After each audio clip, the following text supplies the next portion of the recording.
Good evening everyone, it's Friday, September the 8th today, and first of all for this video we would just like to thank all of the growers who were able to come out to one of our meetings earlier this week.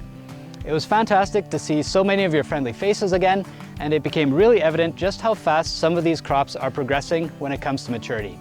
Right now I'm standing in a soybean PKP in the Giroux area where some of the early to mid-maturing varieties up to about P006 A37X are really starting to drop those leaves and dry down in anticipation of harvest. In fact, the earliest fields are probably ready for the combine by the end of next week or so. Another thing that we are noticing, especially on stands that had fantastic early to mid-season growth, is that there is some lodging, and we've definitely observed some white mold in those areas. So given that there isn't any frost in the forecast for the next 14 days at this point, these areas of the field are going to be holding on to their leaves and staying green for quite a bit longer. The other thing that we're noticing is that there are definitely some weed escapes this year, and the most prominent problems are with kochia as well as ragweed. So in a field like this, we are seeing some patches that potentially would benefit from a pre-harvest herbicide application. If you are looking into this option, just please remember that you should only be applying herbicides after the seed in those pods has released. So we don't want to have that contamination from the chemical into the seed while it's still filling. If you have any questions about that, please don't hesitate to give us a call.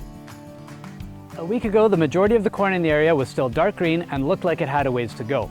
However, last weekend's record-breaking temperatures, as well as those dry winds that were blowing for a couple of days, have really sucked a lot of the color out of the grain corn stands throughout the area.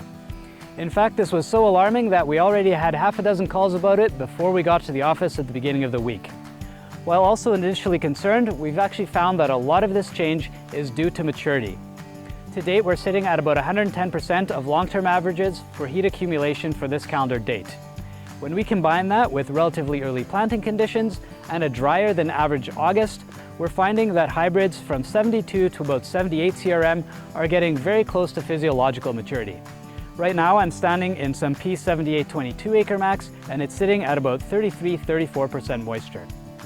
The driest samples that we've run by hand so far this week, we're sitting at 25% moisture, and that was in P7455R. One thing to note again is those late emerging plants. So if you have a higher percentage of late plants that aren't quite as far along, your moisture will be higher and that corn is going to have to stay out for a little longer. But again, given that we don't have any frost, we shouldn't be concerned about quality for this year.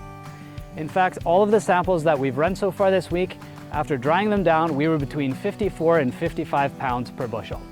So it might not be the record-setting crop in terms of yields right across the board, but it looks like we have a fantastic quality crop out there, and we can't wait to see it on the weigh wagon again this year. If you have any questions, please don't hesitate to give us a call and set up an appointment. And in the meantime, we hope that everyone has a fantastic weekend, and we hope everyone stays safe as we get back out there with the combines to get the rest of those small grains, as well as the canola, which is now in full stride. Thanks again for watching the weekly video updates.